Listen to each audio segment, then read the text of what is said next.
La Guerra Fría. Se le denomina Guerra Fría al estado de tensión, enfrentamiento político, económico, ideológico y militar que siguió la terminación de la Segunda Guerra Mundial, el cual duró desde 1945 hasta 1991, donde se desintegró la Unión Soviética, aunque algunos autores cuentan su fin en 1989 tras la caída del muro de Berlín. Aunque ambas superpotencias no llegaron al enfrentamiento abierto militar, sí participaron en muchos conflictos de manera indirecta, apoyando al bando más afín ideológicamente. Los más importantes fueron la Guerra de Corea, la de Vietnam o la crisis de misiles en Cuba. Es por eso que se llamó Guerra Fría, porque nunca hubo un conflicto armado directo entre estas dos potencias y no hubo una guerra ideológica. Las características más importantes de la Guerra Fría fueron: primero, la creación del Pacto de Varsovia, el cual fue un acuerdo de cooperación militar firmado en 1955 por los países del bloque del Este, el cual tenía como objetivo contrarrestar la amenaza de la OTAN. También la OTAN, que fue una organización del Tratado del Atlántico Norte, la cual fue impulsada por Estados Unidos durante la Guerra Fría para poder tomar poder militar. Le sigue el Plan Marshall, que fue una idea estadounidense, la cual apoyaba a la Europa frágil para que dichos países pudieran mejorar y demostrar ventajas ante el capitalismo. También la doctrina Truman, que fue una medida política que establecía que los Estados Unidos podían dar apoyo a las personas libres que están resistiendo los intentos de dominio por minorías armadas o por presiones exteriores. Luego siguen sus causas y sus consecuencias, que las principales causas de la Guerra Fría se deben a que la Unión Soviética quería difundir su ideología comunista a todo el mundo, lo que alarmó a los americanos, los cuales tenían la misma idea. También la adquisición de armas atómicas por parte de los americanos, lo que alertó a los soviéticos, por lo que ambos países temían un ataque de uno sobre el otro. Luego, dentro de las consecuencias que trajo la Guerra Fría, se encuentran la gran acumulación de arsenales de armas atómicas y misiles balísticos, también la formación de los bloques de la OTAN y el Pacto de Varsovia. Otra consecuencia fueron los conflictos destructivos de Vietnam y Corea. Y finalmente la Unión Soviética también se derrumbó debido a sus debilidades económicas. Los estados del Báltico y algunas repúblicas ex-soviéticas lograron la independencia y finalmente Estados Unidos se convirtió en la única superpotencia del mundo. Luego de todo esto, el final de la Guerra Fría se acercaba con la desintegración de la URSS, la llegada de Mikhail Gorbachev en 1985, el cual fue un elemento clave que acabó con la Guerra Fría, el acuerdo entre Reagan y Gorbachev, el cual debería reducir la presencia de superpotencias y moderar el enfrentamiento ideológico, y por último la caída del muro de Berlín el 9 de noviembre de 1989. Bueno, Farrell fue un presidente que estuvo un par de años, pero que tenía como ministro de guerra a Perón. ¿Qué pasaba? Perón había estado en Europa y había visto cómo a los trabajadores, por no darles bola, se pasaban al lado comunista. Entonces se empezó a encargar de los obreros y ponerlos a su favor, y lo logró. En septiembre del 45, la Unión Demócrata hizo una marcha para que saquen a Perón de su cargo y lo metieron preso. Pero a la gente esto no le gustó nada, así que se mandaron otra mega marcha el 17 de octubre y Perón volvió.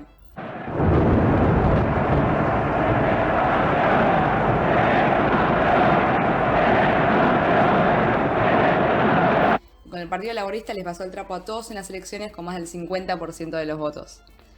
En el 46 asume con tres pilares que lo acompañaron durante todo su gobierno: la independencia económica, la soberanía política y la justicia social. Bueno, y aunque Perón fue tan querido, también tuvo sus patinones. Su gobierno tuvo muchísimas características autoritarias, como la falta de independencia entre poderes, la censura de medios, creó un enemigo común, la oligarquía terrateniente. Y de esta manera polarizó a la sociedad, generando una brecha entre quienes estaban a favor y quienes estaban en contra.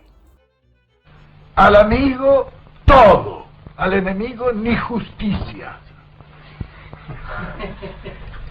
Porque en esto no se puede tener dualidades. En el 49 se mandó una reformita a la Constitución que lo benefició bastante. Habilitó la reelección y a su vez incorporó el voto femenino. Su gobierno se basó en un estado de bienestar, interventó en la economía y también en el ámbito social. Llegó al pleno empleo y hasta ahí todo venía de 10. Pero con un trasfondo de adoctrinamiento principalmente a través de la educación y de su esposa conocida como la abanderada de los pobres. Tenemos dos planes quinquenales que corresponden a sus mandatos. Bueno, el primero, el país estaba bastante bien. Con la posguerra habíamos generado varias divisas, y aunque Estados Unidos había quedado medio rencoroso porque no le habíamos declarado la guerra al eje en su momento y nos cerró el mercado europeo con el plan Marshall, andábamos bastante bien. Se focalizó en la industria liviana y también teníamos el IAPI, que monopolizó el comercio exterior, comprando a precio local y vendiendo a precio internacional. Un vivo bárbaro. Pero los productores agropecuarios no eran ningunos quedados y durante el segundo plan redujeron sus cultivos. Y el IAPI tuvo que salir a promocionar la agroindustria. Ya en el segundo también se trató de implementar la industria pesada y sacudió al capital extranjero. Los problemas aparecieron primero con la iglesia, que estaba celosa de que Evita con su fundación ayudara a los más pobres y se fundaron su propio partido. Después en el ejército también se calentaron porque para ascender era más importante caerle bien a Perón que un buen desempeño. A todo esto se le sumó que para el 55 había una inflación descontrolada y el segundo plan quinquenal había fracasado rotundamente. Se le realizaron 2 intentos de golpe de estado a Perón y este se las tomó antes de que lo derroquen. La Revolución Libertadora fue el golpe del grupo antiperonista hacia el gobierno de Juan Domingo Perón, que comenzó el 16 de septiembre del 55. El general Leonardi asumió, pero su buena relación con el peronismo hizo que en 2 meses lo rajen. No hay vencidos ni vencedores, solamente un pueblo que marcha hacia sus legítimas tradiciones, a la recuperación de sus únicos símbolos patrios. Esta es la tónica de la revolución. Ahí llegó Aramburu, un militar que tuvo el objetivo de desperonizar la sociedad. Para eso se prohibió el derecho de huelga y cualquier referencia hacia el peronismo. Además quiso aumentar los fondos del Estado bajando el gasto público, algo que no cayó tan bien en el sector obrero. Todo esto sumado a que el aumento de nivel de producción trajo una racionalización en el trabajo y hizo que se arme un bolonqui bárbaro y se produzcan levantamientos armados. En el 58 Aramburu llamó elecciones, saliendo la UCRI como ganadora por su alianza con el peronismo. Su líder Arturo Frondizi fue permisivo hacia el peronismo, ya que había ganado gracias a él, y por ende aumentó el gasto público y permitió algunos rasgos peronistas. Entonces, sentado con Perón hacia al lado, le dije en tono apocalíptico: vea, general, no va a pasar nada, pero si pasa algo morimos juntos y yo. El tema fue que al intentar orientar la industrialización hacia el consumo, se aumentaron las importaciones y se produjo una escasez de divisas, que desencadenó en una crisis económica. La burocratización de los sindicatos hizo que se pierda el apoyo obrero. Y para coronar, el apoyo del gobierno a Cuba en la OEA, que demostraba una aprobación al comunismo, hizo recalentar a las Fuerzas Armadas, que terminaron dando un golpe de Estado cuando Frondizi dejó participar a partidos peronistas en las elecciones gubernamentales.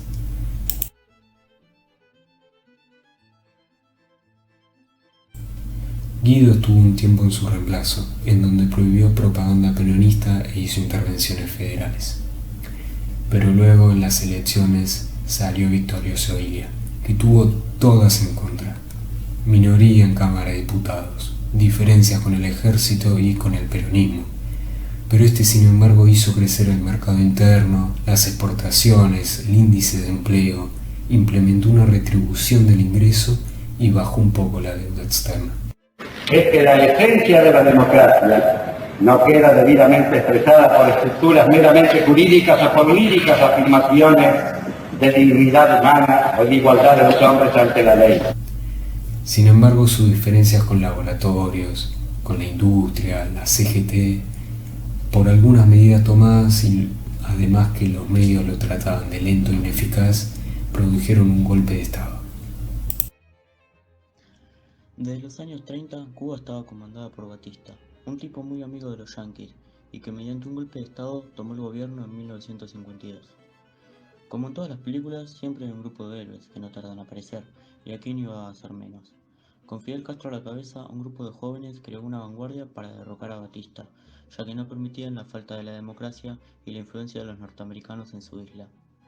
Luego de un fallido intento de golpe de Estado, se fueron a México para entrenar y volver más fuertes a Cuba. Allí conocieron al gran Che Guevara, calculo que no hace falta decir de dónde era. Crearon su ejército, llamado el Ejército Rebelde, y el 30 de diciembre del 58 lograron derrotar a Batista, para luego, el 8 de enero del 59, ingresar a La Habana dando por realizado el golpe de Estado. Declararon a Urrutia como presidente y el pueblo quedó chocho. Pero esto no termina acá. Cuba se empezó a amigar con la URSS, y en 1960 firmaron su primer tratado económico, y esto trajo consecuencias, ya que conociendo a los norteamericanos, ellos no podían quedar atrás. Entonces, bajo el mandato del gran Kennedy, amenazaron con invadir Cuba, pero se les dio vuelta la tortilla, ya que la Unión Soviética respondió, apuntando con una serie de misiles a los Estados Unidos, y como era de esperarse, los yanquis se arrugaron, y por fin todos estaban chochos.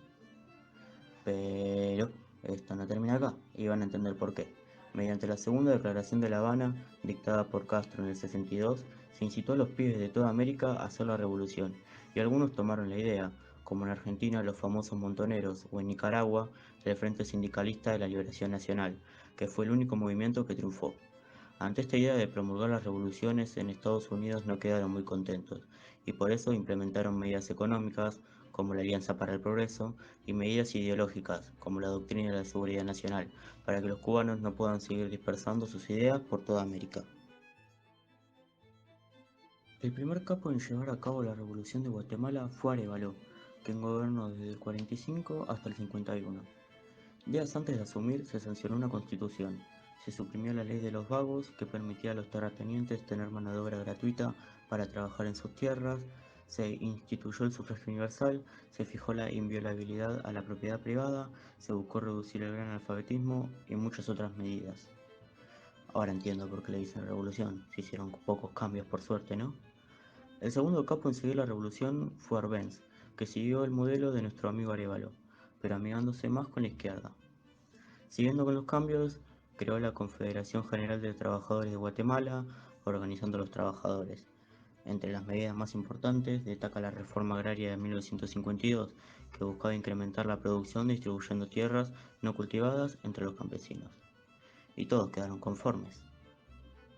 ¿Cómo? ¿Que acá también intervienen los yanquis? Bueno, era de esperarse. Ante estas medidas agrarias se vio involucrada la United Fruit Company, una compañía estadounidense que se vio perjudicada. Nobody in the government ever thought that Guatemala was any threat to the United States. What they were the threat to was the United Fruit Company. That's the only reason in the world. Los Estados Unidos comenzó a idealizar un golpe de Estado a manos del militar Carlos Armas. El chiste se cuenta solo, ¿no? Así, en 1954, las fuerzas militares lograron entrar a Guatemala armando Alto Olonqui, derrocando a Arbenz y desmantelando todas las políticas impuestas desde 1944. Sí, te estarás diciendo lo mismo que yo. Pobres guatemaltecos, hicieron todo el dope. Pero bueno, con Estados Unidos es lo que hay. Como conclusión de todo esto, podemos llegar a que los Estados Unidos es un país que nunca puede quedar atrás y lamentablemente siempre de alguna u otra forma tiene que llamar la atención.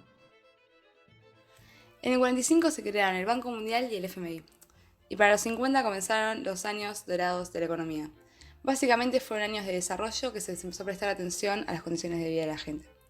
Pero todo esto terminó rapidito. En el 73 fue la crisis del petróleo y todas las industrias que se habían ido tan bien con el petróleo barato se quisieron matar.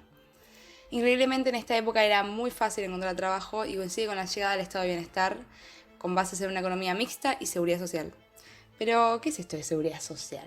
Básicamente el Estado proveía de salud, educación, etc. Pero no de copago, obvio no. Era para que la gente en vez de gastar su dinero en esos servicios, consumiera. En el sector capitalista se dio una revolución verde, que significaba que las potencias empezaron a producir materias primas. Los países subdesarrollados se quisieron matar, les habían robado trabajo y sus precios empezaron a bajar. Todo mal. También se dio una transnacionalización de la economía, o sea que los productos empezaban por acá y se terminaban allá a 5.000 kilómetros. El mundo se transformó en una gran cinta de comercio. Y en el sector comunista, bueno, acá jugaron a la policía bueno y la policía malo.